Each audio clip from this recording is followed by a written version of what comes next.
Yeah, hello. And welcome to the Cat and Sam show. We're here to give a couple of giggles and a little bit of information. How you doing there, Sam? I am doing really, really well. I'm really excited because Why? I'm going to do some rattling now. A little something arrived in the post from you, and I am so excited. So can I undo and Yes. unveil? Unveil? So, unveil. Yes, I'm unwrapping. I'm unwrapping. So, oh my God! I just love this so much. Here she is, from Yay! you. Woohoo! My Colorado Kachina doll. She made it all the way in. She's made it all the way to the UK. And she's Yes. I need to do the big reveal for anybody. Look. Look at that warrior. It gives me goosebumps. She's so awesome. Goosebumps. I can't tell you. I cannot tell you. Thank you so much. And You're very welcome. It's just beautiful. I feel like it, just speaks to our friendship and how we're kindred spirits. Yes. In that I bought these quite a few years ago because my mom had bought a Kachina doll and never received it. And she always wanted one. So I saw these two and I just couldn't pick. So I got them both. And I do that a lot with things that, I'll get them and I'm not necessarily, really attached, but I was more attached to the black bear than I was the white bear, although she's gorgeous. And in meeting you, I knew that she had to go home where she belonged. No, and honestly, it's so special. And, I didn't know, it's so, our connectivity with, Native American culture, and we got talking about ancestry and everything, didn't we? And I've got some, Native American blood, the same as yourself. And I can't tell you, honestly, I'm really emotional. I can't tell you how much this means. And for it to have come via you, where we found each other the way that we did, and, quite tentatively, neither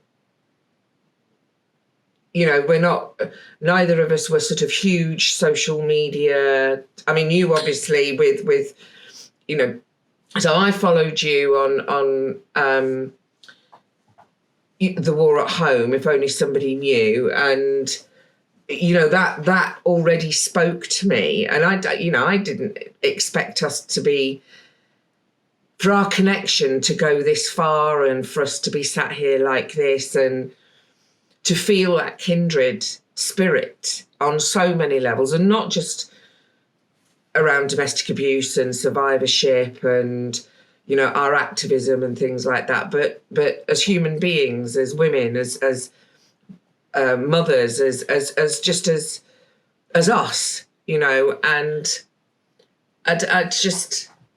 I know we debated whether she was a man or a woman, but she's definitely got boobies, so she's definitely a woman. And she's definitely a woman. Face, I mean, she's a woman. It's a woman, but I love the history. I don't know as much about the Kachina doll history as you do, but I want to share something with you. Oh, go on. Is this a great revelation? Warrior. No, this is not. Okay. This is don't give me the heebie-jeebies. I'm going to put her there so that I can listen to you. This is on the white bear Kachina that you have. Yeah. Okay. A great warrior, white bear Kachina, HON, is powerful and thought to be capable of curing illness. Naturally, they are great warriors with the bear claw symbolic of great strength and power, HON, are usually seen in the soem or mixed dances in the spring. So, I mean, in what we're doing, there's something on my bear. In what we're doing, in trying to,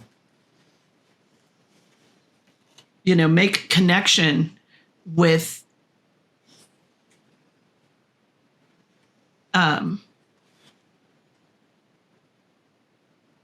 our battle in trying to speak for domestic violence and abuse as survivors, so that others don't feel so alone. And it is amazing to me, the amount of spirit connection that we have, in that we've never physically met. All of our conversations, and it's like we've known each other. I always tease and say, I look at her and I feel like I'm at camp with my best friend, and we're going to get in trouble. So I'm so glad that you got her and that she's home where she belongs, because I really feel like that's where she belongs, is with you. And, it makes me happy that she's there. And honestly, it's it's just it just feels so powerful, and when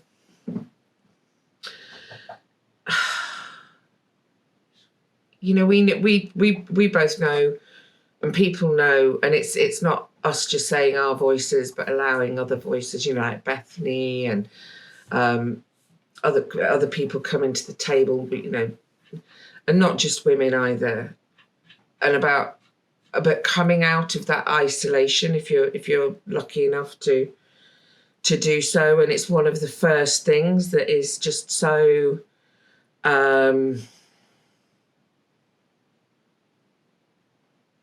somebody actually highlighted, it's one of the pieces in the film Love that I did, that and that was partly where we started talking as well, wasn't it?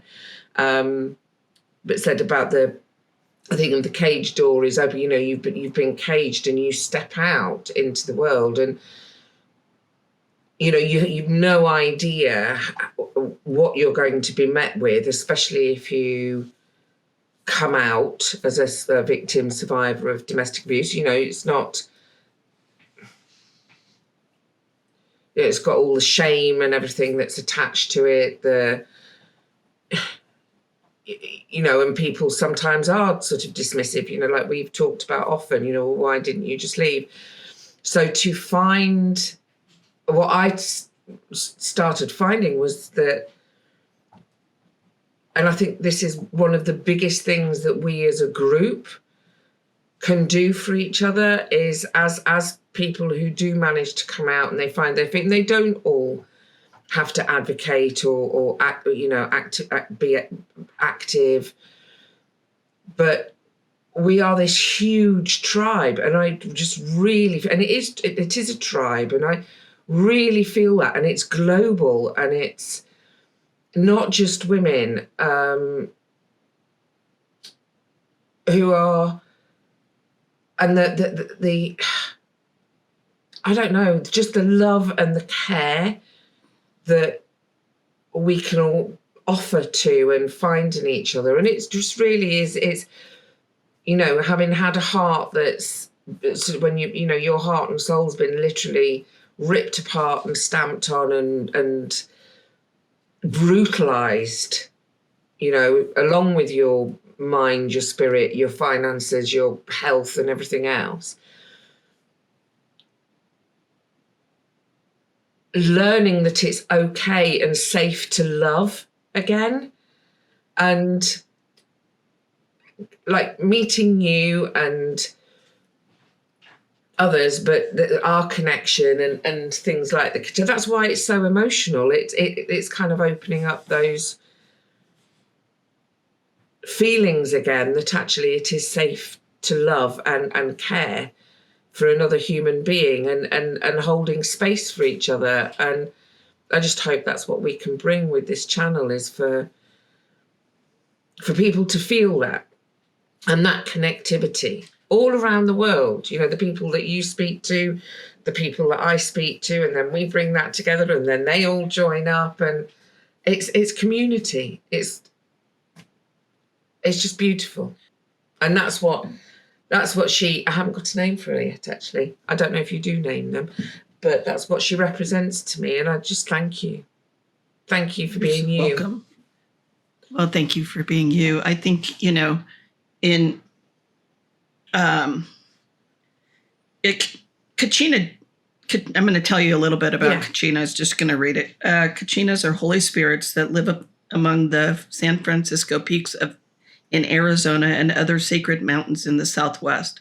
During the period beginning with the winter solstice and extending till mid-July, mass dancers initiated into various clans of the Hopi Pueblos and impersonate these spirits.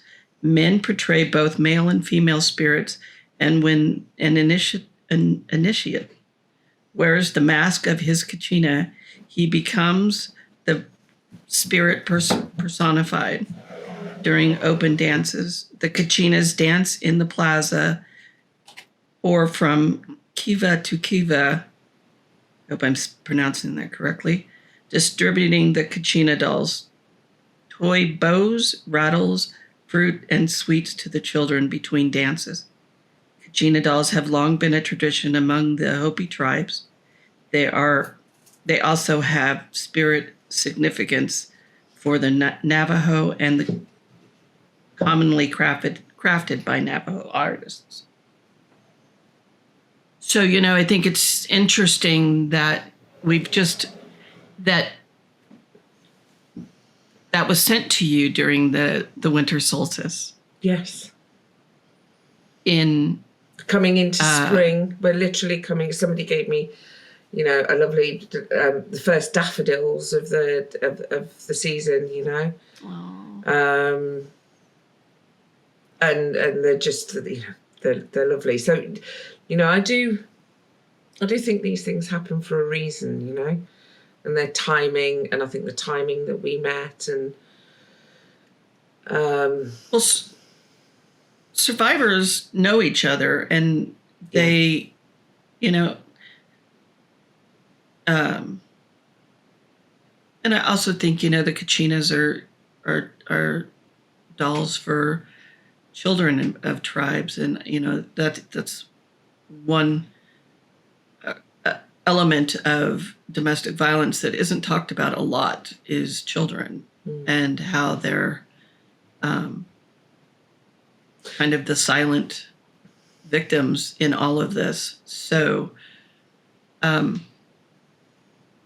the dolls, you know, are used, did you say that the dolls are used to educate the children, aren't they? And the children play with them. Yeah, they actually play with them, and the things that are important to us as individuals that we overlap on, you know. Right, and you and I are not below playing.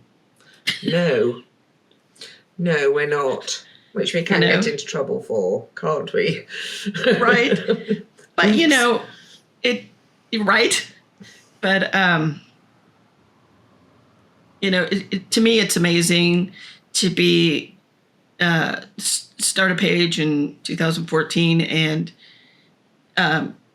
another lady started it, and I came on, and just have the growth that it has, and watch it and just be in awe, because you can listen to anybody from all around the world, and it's the same story, just a different culture, and they may not have a lot of resources to help them, you know, and then have somebody like you just reach out and ask me about can we review a film? And the reason, And- part of the reason for that is because it was your site. So when I talk about having these OMG moments and realizing, reading stuff that it was literally my story, but from somebody from the other side of the world that I've never met and have nothing to do. It's like, how can we have, you're writing something that literally could be, it is me word for word. So how could that be possible? So we were already, so whilst you were on your side of the world doing your thing, and I was on my side of the world in lockdown writing love, and we were putting that together. And then we've sort of ended up, so we were already connected in such a powerful way before we ever met. And now we have met, that's continued. And the more we get to know each other, the deeper that connection goes, and the more it reaches out to others as well. And it coming across like your page and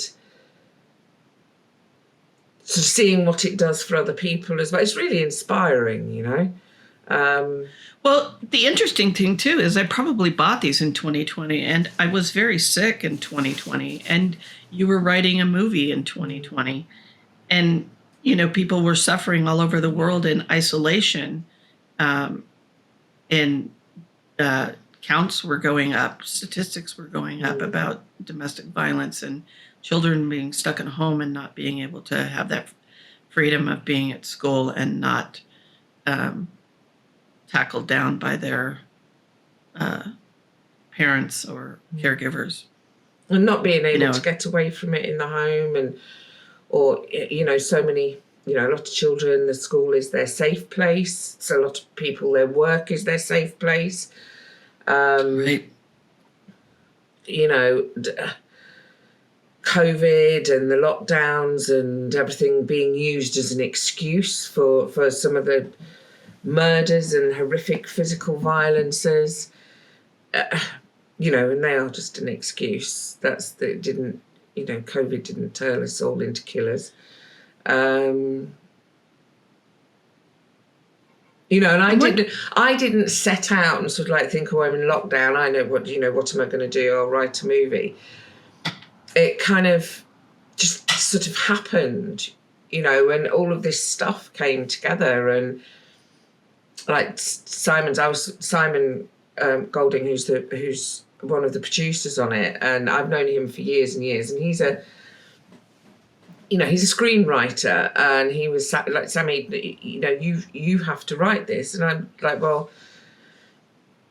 but I want you to write it because I hadn't written, before. And he was like, look, it's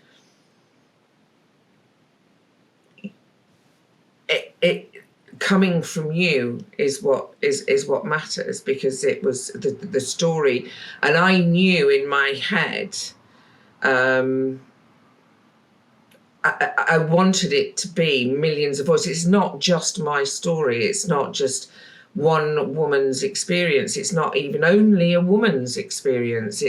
I wanted to capture those moments that were universal. I suppose in the same way that your page is universal. Try to be. Well, I think it is. Because, and it wouldn't have so many followers if it wasn't. So, right. Because it's about us as human beings. And I suppose, in COVID we did, and the lockdowns and everything, we did have a chance. A lot of people were reevaluating, weren't they? Reevaluating their lives and what was important, and their relationships and what they wanted out of life, work-life balance. Loads of kids ended up not going back to school, actually, because their parents finally realised just how unhappy their children were at school, and suddenly online learning, there was a new way of learning, and education presented itself out of this. So out of this chaos has alongside the absolute despair, grief, death, and just horror of the whole thing. There is a I'm glad that there are some positives that have come out of it as well. You know, even our industry. You know, it's a new way of working, filming. The way that, you know, the way we did it, the way we made it, we had to think outside the box. You know, it forced a lot of people to think outside the box, and it's phenomenal. You know, it's like it's. I mean, the lockdowns, not the illness itself, but the actual lockdowns, which were extraordinary. I think in 50 years, if we turn around and look back at what happened, you know, I don't think we've even processed it yet. It was just absolutely gobsmacking. And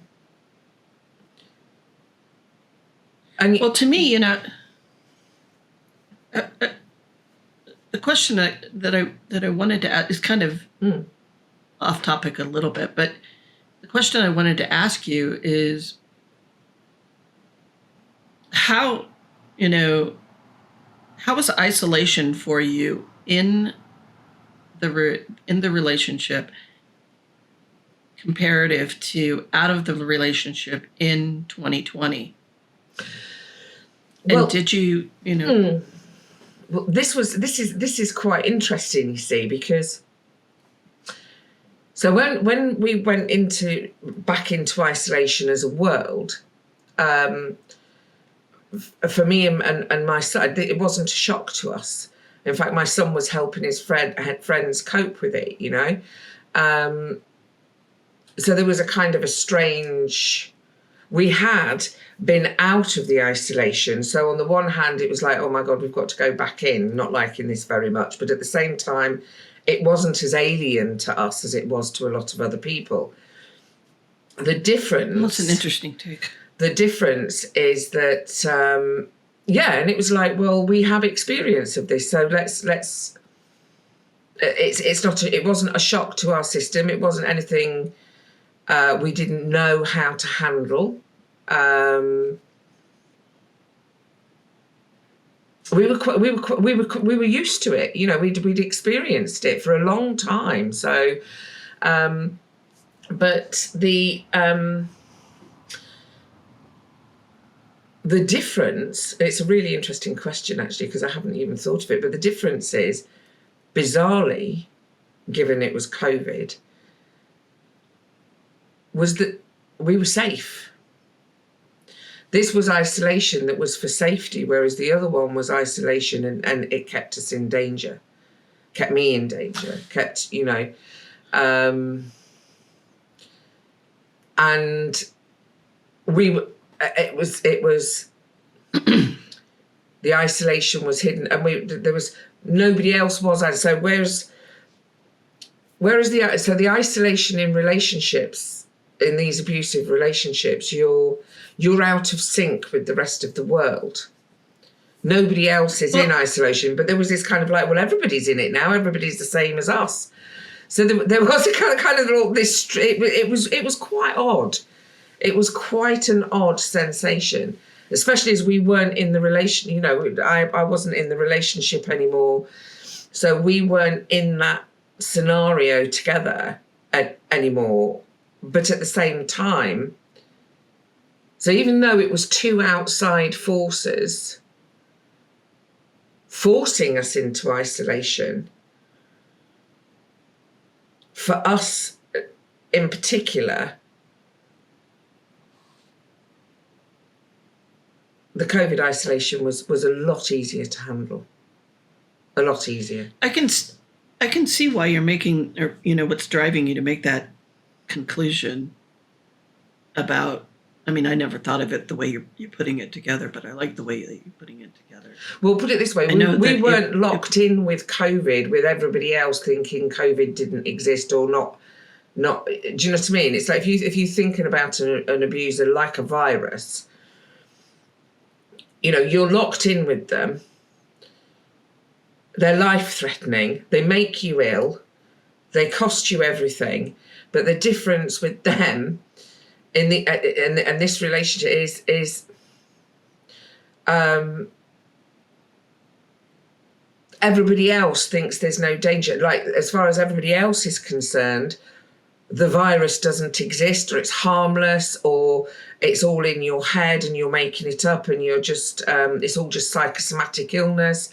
Do you see what I mean? Whereas, yeah, then exactly. but then we got to the COVID isolation, the actual isolation where everybody else is in there with you, and it's a known thing, and it's, and you know, I hadn't thought of this before, but it's like a known thing, and you're just not on your own anymore. You're not on your own anymore, and taking that experience that we had had in terms of, like, you know, before with the partner I was with, that where that isolation had happened, we were then able to use it for something good. I don't know, it might have fed into wanting to write the script, because I know that I got to the stage where I was just like, I felt so hypocritical supporting and chivying and do it, or speaking about domestic abuse and violence, and like in terms of other people, but not standing up and being counted myself. That I just can't not say me too, you know. And learn as I went along, and it is an incredible journey as you go along it, and it's not for everybody, but well, you know, that I'm going to add to that in the fact that when I left, I was like, this, I've been intimidated and shut down. But when I talked to a DV advocate, she was like, well, let's talk about isolation. And I was like, I was never isolated. I could come and go as I pleased. And then she said, well, you know, when you left, how was it coming home? Was there anger to deal with? Was there a lot of phone calls during? Was there, I sure did miss you. I wish you were here. You know, people think isolation is like it's overt. And it's just going to be like, you're not going anywhere, and you can't do this and you can't do that. It's not that.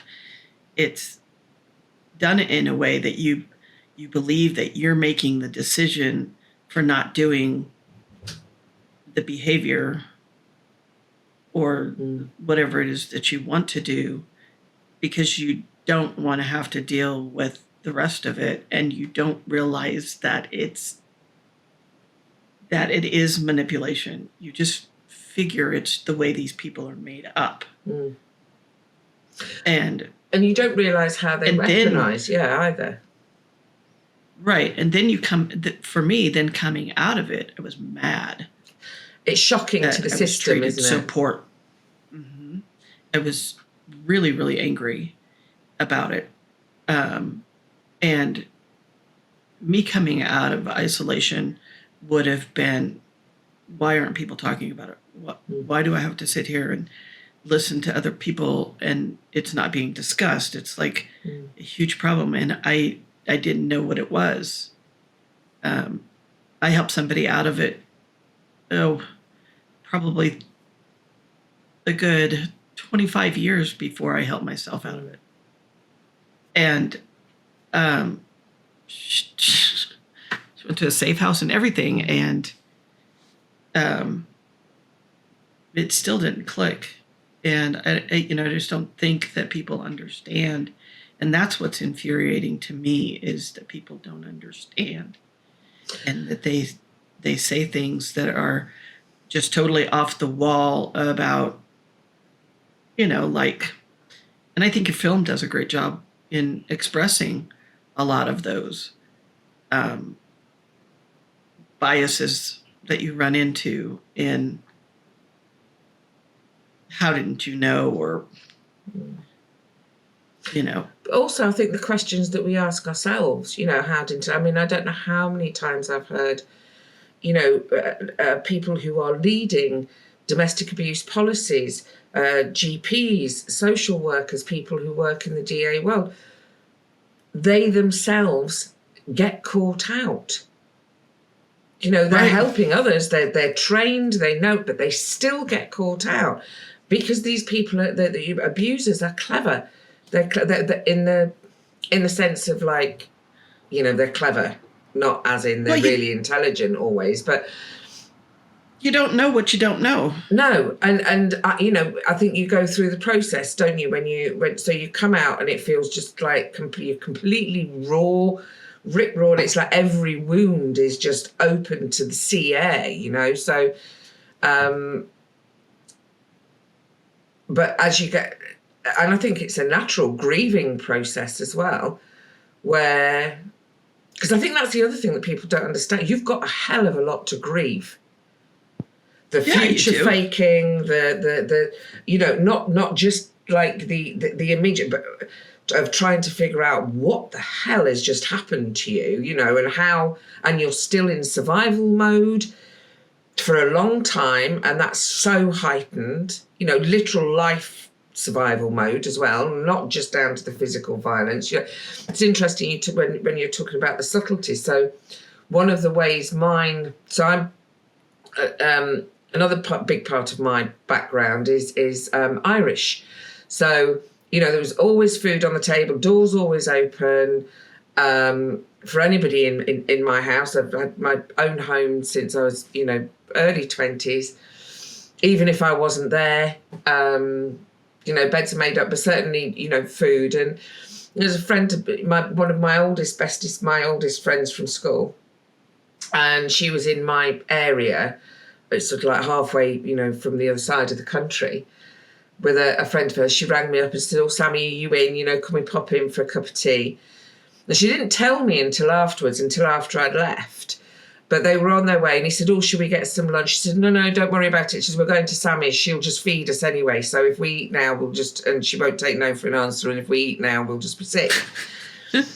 And of course, they turned up, and she was like, there was nothing in the fridge that I could share with them. There was stuff in the fridge, but it was stuff for him. You know, and it wasn't like we couldn't afford food and good food, but she said she was so shocked, and she said it was so obvious that it was on a time, you know, because he was due home, and it was on a time thing of like sort of like, and I mean, I'm mortified. I'm absolutely mortified, because I almost wasn't thinking that. So it's me that did it. It's me that didn't feed them. It's me that sort of like effectively shoved them out of the door. But the whole time, from the minute she rang up to say about them popping in, I was just, it was fear. It was, you know, somebody in our home that I knew that even if he had come home, he probably would just have ignored and made them feel uncomfortable. So the reason I wanted them out was so that he couldn't treat them badly. Do you know what I mean? And she said that she sort of came away and she was just like, I don't get it. Where's Sammy gone? You know? That's when she realised that things really weren't as they ought to be. Right, you know. But she said even the house, she'd never seen the house before. And she said to me, it wasn't a Sammy house. And other friends of mine picked up, or people that I knew, like, you know, who did pop into the house, and they said that they'd sort of like see me, you know, they thought I was a cleaning freak because the house, you know, it had to be spotless. And she said, you were cleaning and cleaning and cleaning. She said, there was nothing left to clean. You know, she said this work surface, she said you were scrubbing it like it was, you know, covered in soot, she said, and it was just brilliant white and bleached, you know. So these as we know, these ways of isolating you, and it's not just the physical acts of isolating you, but they do it in here. You're mad, you're people, why would anybody want to spend any time with you? You're stupid, you're disgusting, you smell, you stink, you've got nothing of any, and you've been silenced, to the point where even the way you speak is wrong. Right, and it's done so methodically that you don't catch. You might catch the first few, but then you're just like. But also, you stand up to them somewhere and say, you kind don't that's right. don't do that. It's out of order, and you think that and they've stopped, but then they do it in a different way. So you think, am I starting to get paranoid here, or? But that's, again, we've said before, that then comes in the, well, you can't take a joke, but you are lied to from day one. Me and you know this now. So when we've gone through, and all the others, we all know each other. We've got this, mark of whatever on us, and we know we can finish each other's sentences, which we quite often do on this show. But like you said,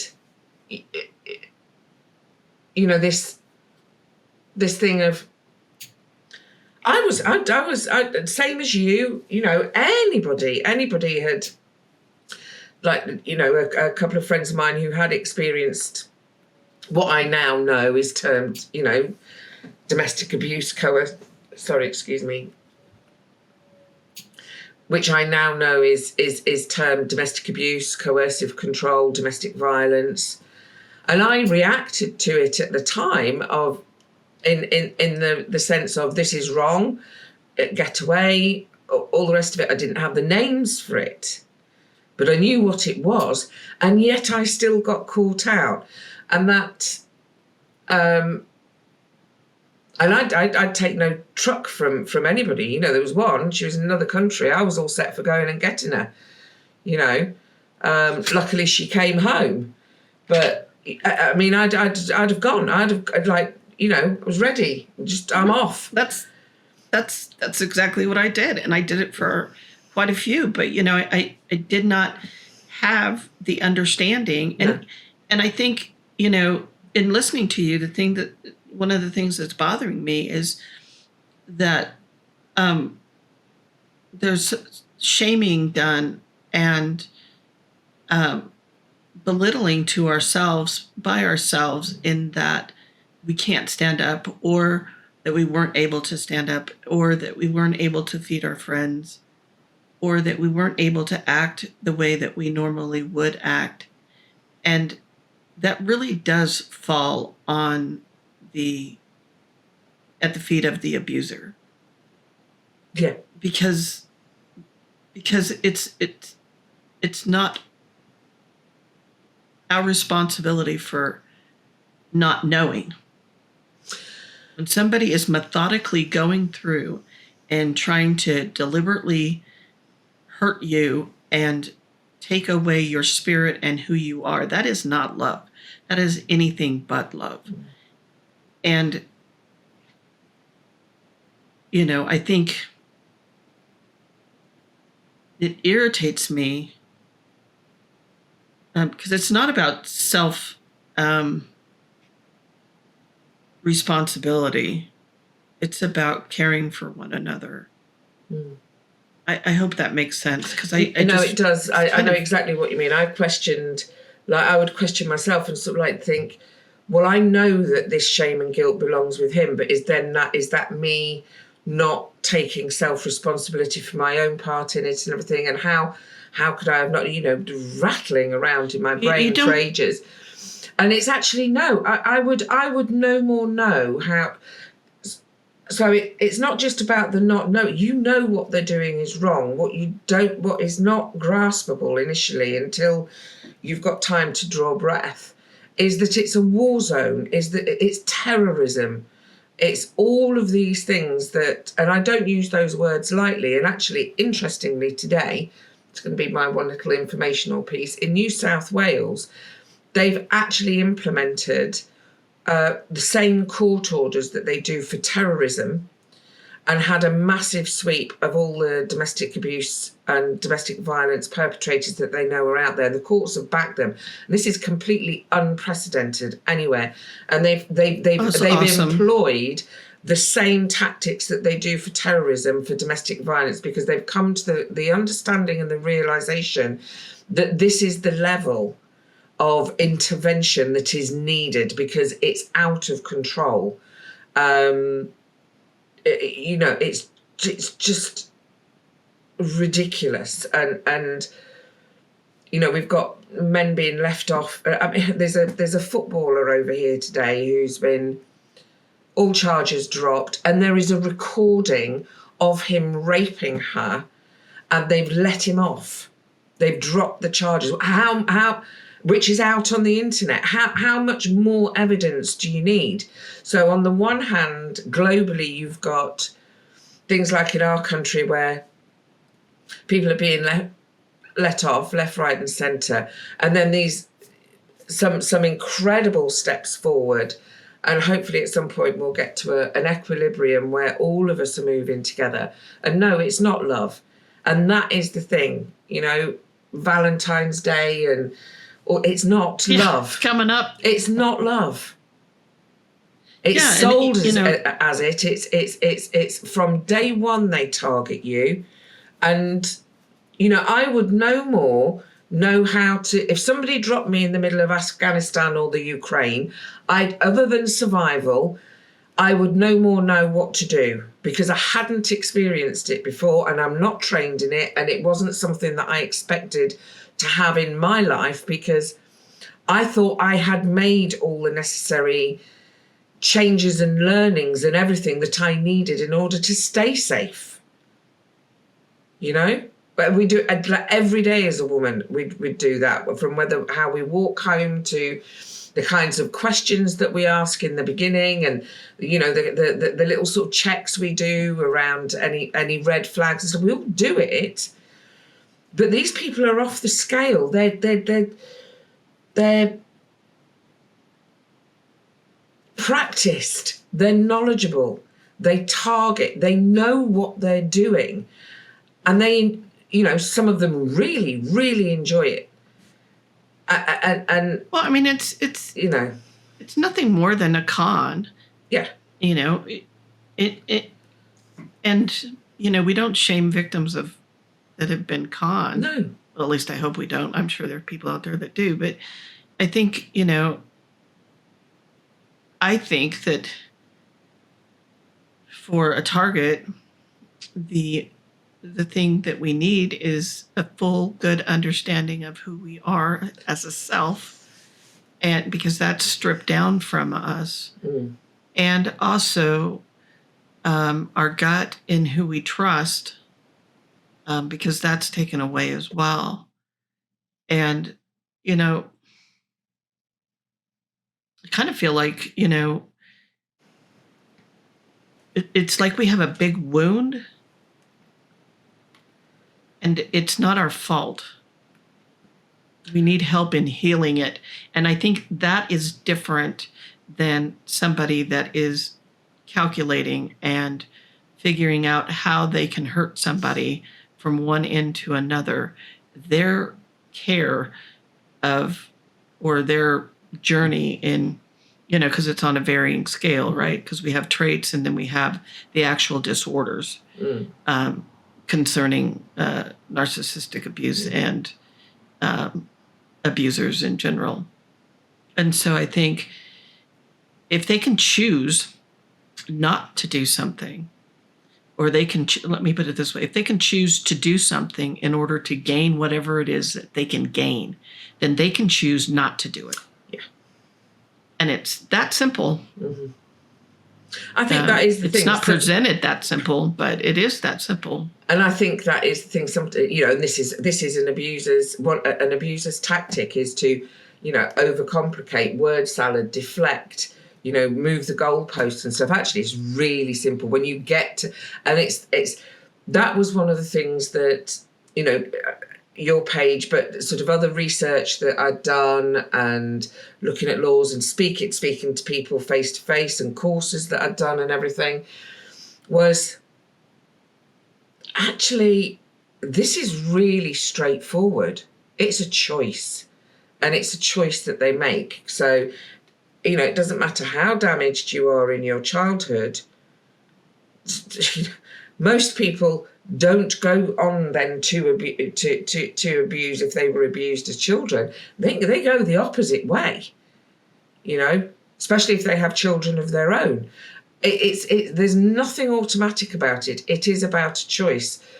I'm not, we're not psychiatrists, but I mean, so obviously we don't label people, but I know that it was described to me on numerous occasions as antisocial personality disorder. And I think that was actually a really big help of him, not me, by the way, was because, I mean, I didn't even know what it meant. Well, it's confusing. But it's confusing in the DSM. But I think the fact that, it includes, the narcissism, the Machiavellianism, the sociopathic elements and the psychopathic in that is really helpful, because it's like, okay, I was not dealing with, and I think that's one of the biggest things, is when you have it confirmed to you that you were not dealing with a human being that fits in the, albeit broad, but pretty standard human moralistic framework.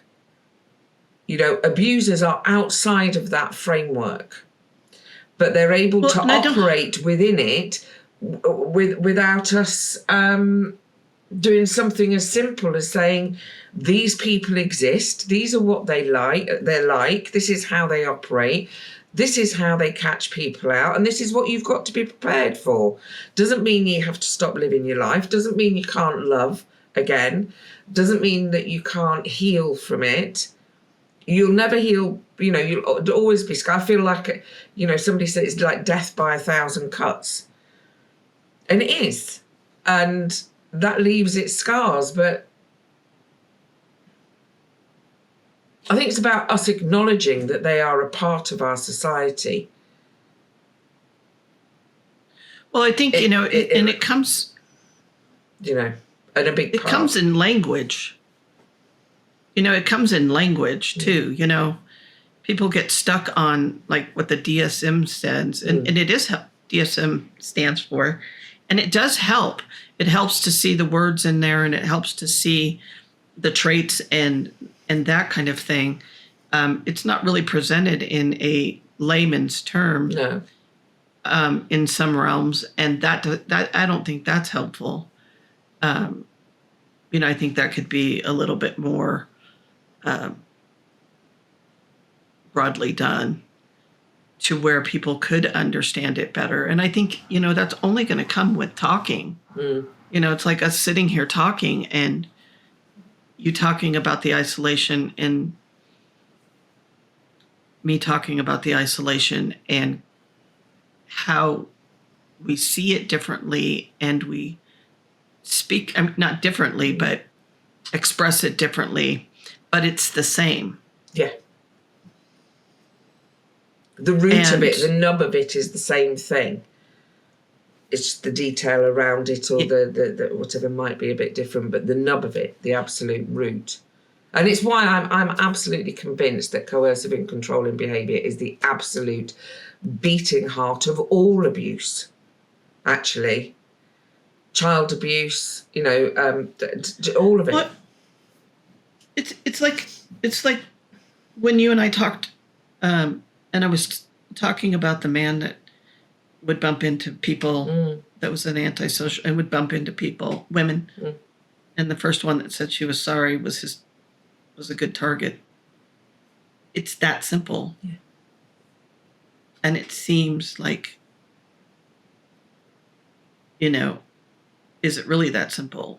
And, it's like the woman at the butcher who said, well, you know how he gets. And nobody really like stopped. You know what I mean? You stopped and kind of heard it and thought that was different. You know, you had an acknowledgement of it. But it would be nice to be in society and say, well, you know how he gets. And somebody say, no, I don't know how he gets. What do you mean by that? And are you okay? You know? Yeah. Are you okay? And, you know, is there some things? It's, you know, like, I mean, just the simplest things.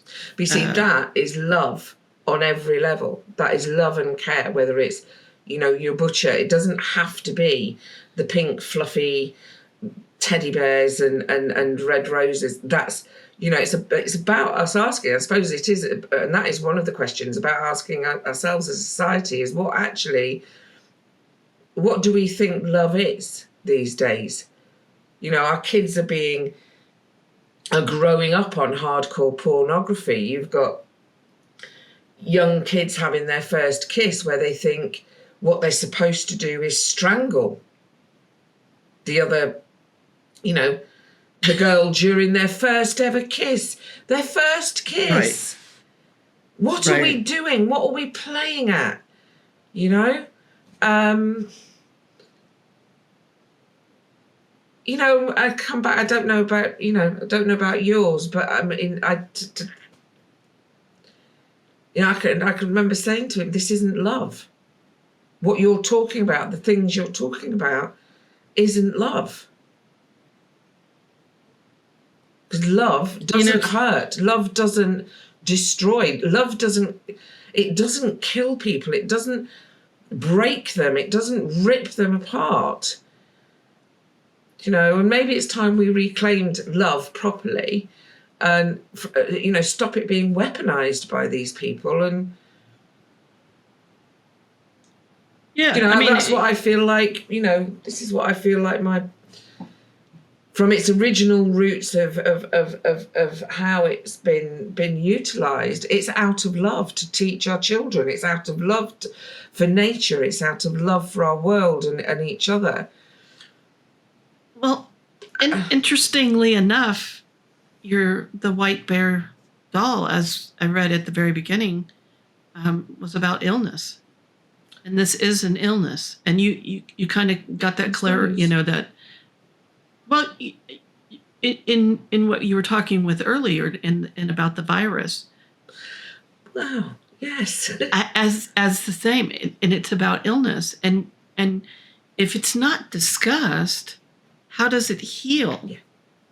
It can't heal. It can only fester and grow bigger. And I think, I mean, that's why we talk. That's why we're here. That's, you know, we want the illness to be healed as much as we can. And we want to hear from people in society in all kinds of ways that can help us to understand as a community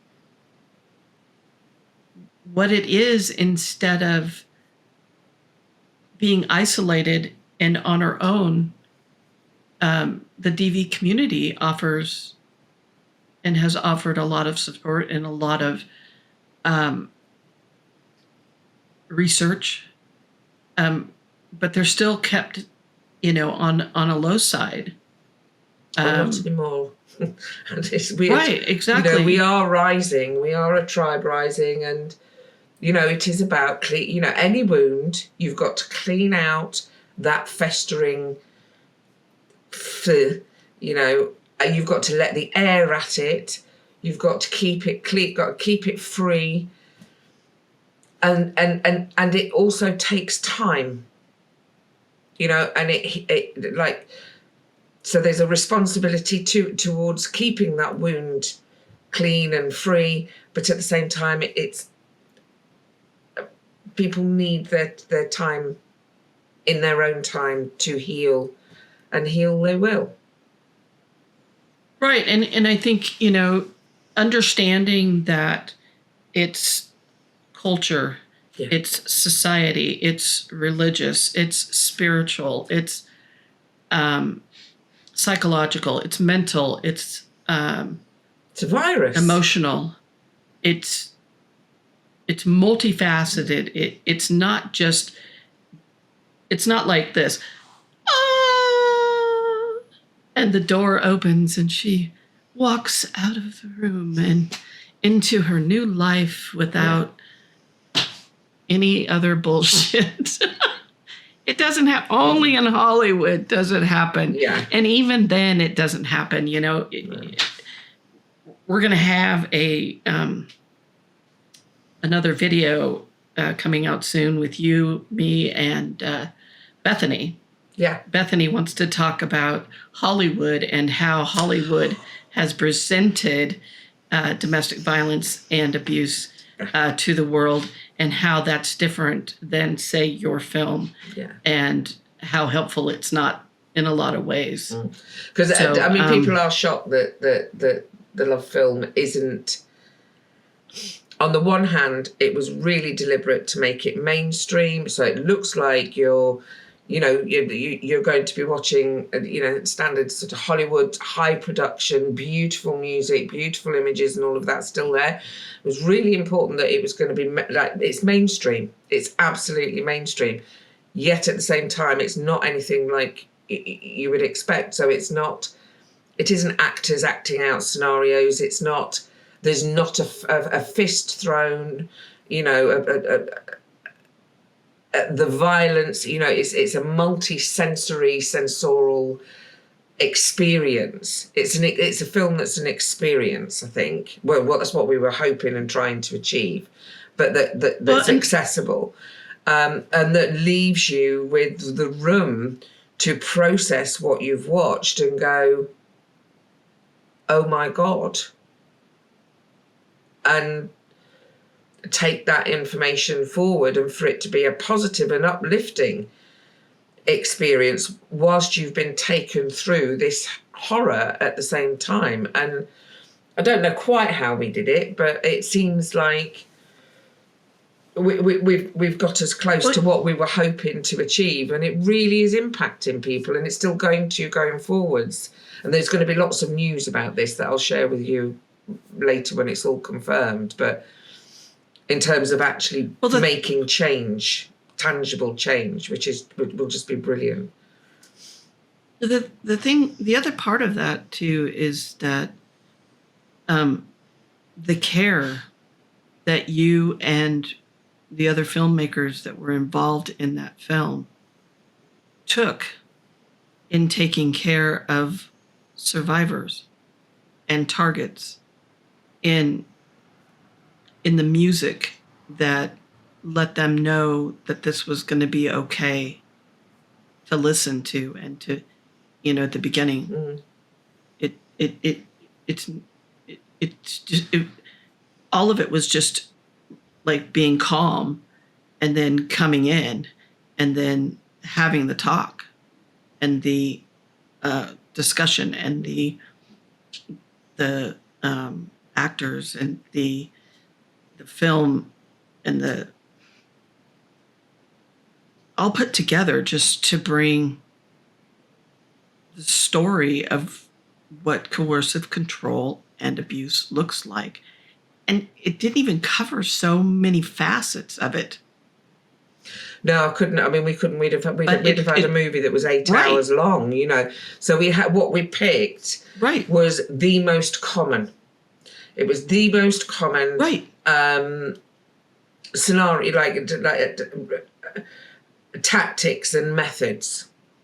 So touching on as much as we possibly could, but it's the most common, because that was the thing about it, for it to be universal and felt by people. So it's not just for survivors or victims. It's actually for people. The point of it is for people who haven't yet, or who are at the beginning, or think they might possibly who don't know.